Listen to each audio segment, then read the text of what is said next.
Pengadilan Agama Jakarta Selatan secara resmi telah mengabulkan permohonan cerai talak yang diajukan aktor Arya Saloka terhadap Putri Ane. Keputusan tersebut diputus secara fair stake melalui sistem e-court pada Rabu 23 Mei 2025 setelah beberapa kali sidang tanpa kehadiran kedua belah pihak. Proses selanjutnya tinggal menunggu pengucapan ikrar talak oleh Arya Saloka yang diwajibkan hadir secara langsung di hadapan majelis hakim. Majelis hakim memutuskan untuk menerima dan mengabulkan permohonan talak cerai yang diajukan Arya. Putri Ane selaku pihak termohon juga disebut menerima keputusan tersebut dan tidak mengajukan banding maupun verzet atau perlawanan hukum, menandakan bahwa proses perceraian ini berjalan tanpa konflik terbuka.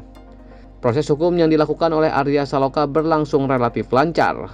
Sidang perdana sempat digelar pada 30 April 2025.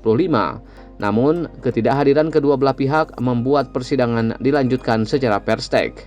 Dalam hukum acara perdata, keputusan fair stake dapat dikeluarkan jika tergugat tidak hadir meski telah dipanggil secara sah dan patut. Putri Ane yang tidak menghadiri sidang dan tidak mengajukan perlawanan atas hasil keputusan tersebut secara hukum dianggap menerima hasil perceraian. Meski telah bercerai secara hukum, hubungan personal antara Arya dan Putri disebut tetap berjalan dengan baik. Keduanya sepakat untuk tetap menjaga komunikasi, terutama demi kepentingan sang anak. Bahkan dalam proses persidangan, tidak terdapat gugatan atau perdebatan terkait nafkah, karena kedua belah pihak telah sepakat untuk menyelesaikan urusan tersebut secara kekeluargaan di luar pengadilan. Terkait hak asuh anak, majelis hakim memutuskan bahwa hak tersebut jatuh kepada Putri Ane. Hal ini disebut berdasarkan fakta-fakta yang terungkap selama persidangan dan bahkan dikabarkan sesuai dengan keinginan Arya sendiri.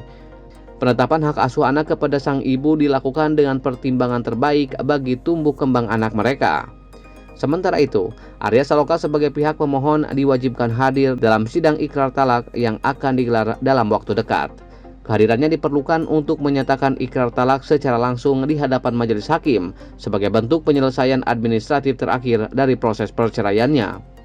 Arya Saloka sendiri menggugat cerai Putri Ane pada 15 April 2025. Meski keduanya dikenal sebagai pasangan selebritas populer dan kerap menjadi sorotan publik, mereka memilih untuk menjaga privasi dan tidak banyak memberi pernyataan terkait persoalan rumah tangganya.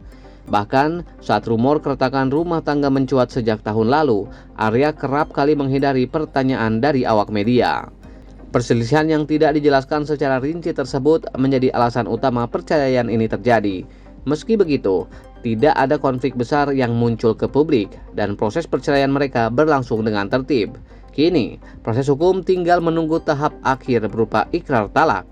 Setelah ikrar tersebut diucapkan dan keputusan dinyatakan ikrah, maka secara resmi pernikahan antara Arya Saloka dan Putri Ane telah berakhir.